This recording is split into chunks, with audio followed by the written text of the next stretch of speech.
వసుదేవసుతం దేవం కంసచాణూరమర్దనం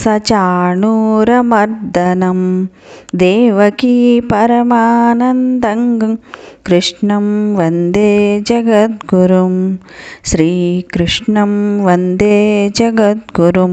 దేవకి స్తుతులను వినిన తరువాత దేవాదిదేవుడు ఆమెతో, జనని, స్వయంభువ మన్వంతరములో నా తండ్రి వసుదేవుడు ప్రజాపతులలో ఒకనిగా ఉండేవాడు. అప్పుడు అతని నామము సుతపుడు. నీవు అతని భార్య పృశ్నివి. ఆ సమయంలో బ్రహ్మదేవుడు ప్రజోత్పత్తి చేయగోరిన వాడై ప్రజాసృష్టి చేయమని మిమ్ము కోరాడు. అప్పుడు మీరు ఇంద్రియ నిగ్రహం కలిగి కఠోరమగు తపస్సు చేశారు. ప్రాణాయామ సాధన చేస్తూ మీ భార్యాభర్తలిద్దరూ వర్షము, గాలి, ప్రచండమైన సూర్యతేజము వంటి ఎన్నో ప్రకృతి ప్రభావాలను సహించారు. మీరు అన్ని రకాలైన ధర్మాలను కూడా పాటించారు. ఈ ప్రకారంగా మీరు మీ చిత్తములను నిర్మలమొనర్చుకొని ప్రకృతి నియమ ప్రభావాలను నియంత్రించగలిగారు. తపో నిర్వహణలో ఉన్నప్పుడు మీరు నేలపై పడిన ఆకులనే తినేవారు. స్థిరచిత్తముతో కామ నిగ్రహంతో మీరు నా నుండి ఏదో అద్భుతమైన కోరికను కోరుతూ నన్ను అర్చించారు. ఆ సమయంలో మీ మనస్సులు సదా నాయందే లగ్నమై ఉండేవి. భక్తియుత సేవను చేస్తూ హృదయంలో నిరంతరము మీరు నన్నే తలచినప్పుడు మీ పట్ల నేనెంతో ప్రసన్నుడనయ్యాను. పాపరహితురాలవైన తల్లి, అందుకే నీ హృదయం సర్వదా పవిత్రమై ఉంది. అప్పుడు కూడా నేను ఇదే రూపంలో మీ కోరికను తీర్చడానికి మీ ముందు ప్రత్యక్షమై కోరినది అడగమని చెప్పాను. అప్పుడు నీవు నన్ను నీ పుత్రినిగా జన్మించమని అడిగావు.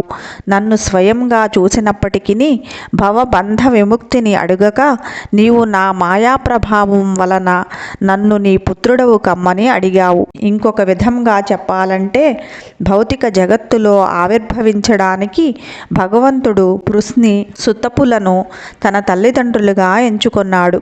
భగవంతుడు మానవ రూపంలో వచ్చినప్పుడు తల్లిదండ్రులు అవసరమవుతారు.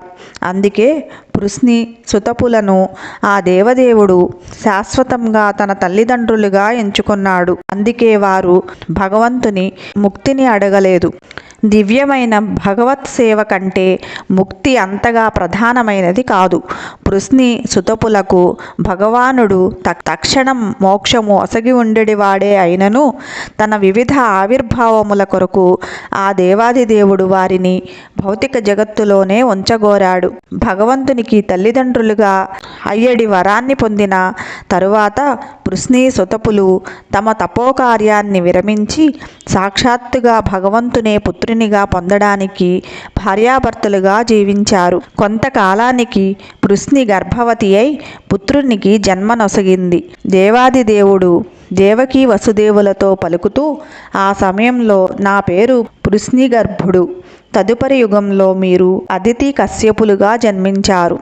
నేను ఉపేంద్రుని పేరిట మీకు పుత్రుడనయ్యాను. ఆ సమయంలో నాది వామన రూపము కాబట్టి వామనదేవుడని కూడా ప్రసిద్ధి చెందాను. 3 సార్లు పుత్రునిగా జన్మించగలనని మీకు వరమిచ్చాను. మొదటిసారి పృశ్ని, సుతపులకు పుట్టిన పృశ్ని గర్భునిగా తెలియబడ్డాను. రెండవ జన్మలో అదితి కశ్యపులకు పుట్టిన ఉపేంద్రునిగా అయ్యాను. ఇప్పుడు 3వసారి దేవకీ వసుదేవులైన మీ నుండి కృష్ణునిగా జన్మించాను.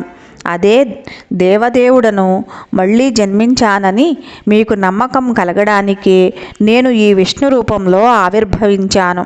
సాధారణ బాలుని రూపంలో నేను జన్మింపగలిగేవాడినే కానీ అప్పుడు దేవదేవుడు నీ గర్భంలో జన్మించాడని నీకు విశ్వాసం కలిగేది కాదు.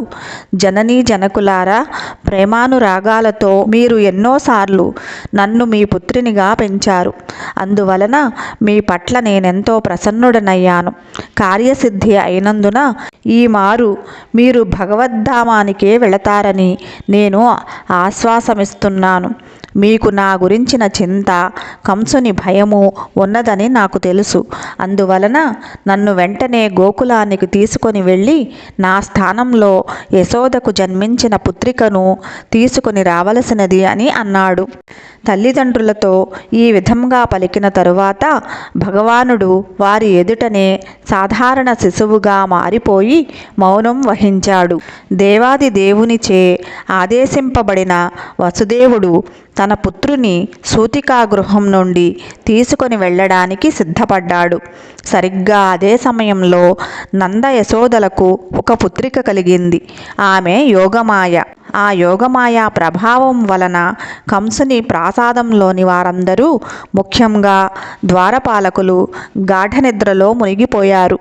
ఇనుప గొలుసులతో బంధింపబడినప్పటికీ ప్రాసాద తలుపులు వాటంతట అవే తెరుచుకున్నాయి.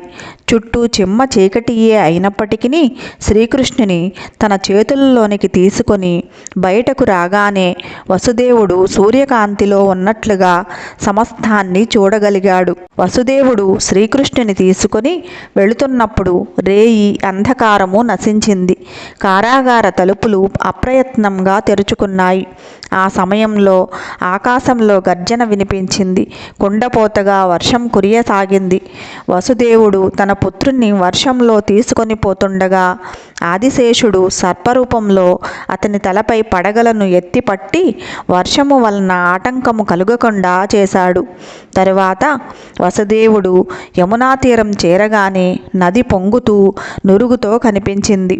అంతటి భయంకర రూపంలోనూ నది అతడు దాటడానికి మార్గాన్ని ఇచ్చింది.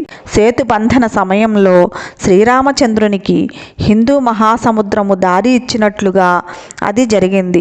ఆ రీతిగా వసుదేవుడు యమునా నదిని దాటి గోకులంలో నందమహారాజు ఇంటికి వెళ్ళాడు. అక్కడ గోపులందరూ గాఢనిద్రలో ఉన్నారు.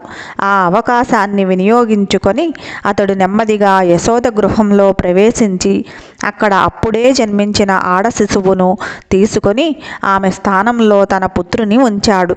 బాలిక స్థానంలో బాలుని ఉంచిన తరువాత అతడు తిరిగి కంసుని కారాగృహానికి తిరిగి వచ్చి ఆ బాలికను దేవకీదేవి ఒడిలో ఉంచాడు. అనేక విషయాలు జరిగిపోయాయని కంసుడు గుర్తించని లాగున తరువాత అతడు తిరిగి సంకెలలను తగిలించుకున్నాడు.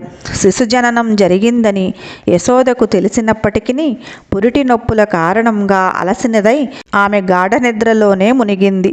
మేల్కొనిన తర్వాత ఆమెకు తనకు జన్మించినది పుత్రుడో పుత్రికయో గుర్తు రాలేదు. శ్రీకృష్ణ జననము అను దశమ స్కందములోని 3వ అధ్యాయము సమాప్తము.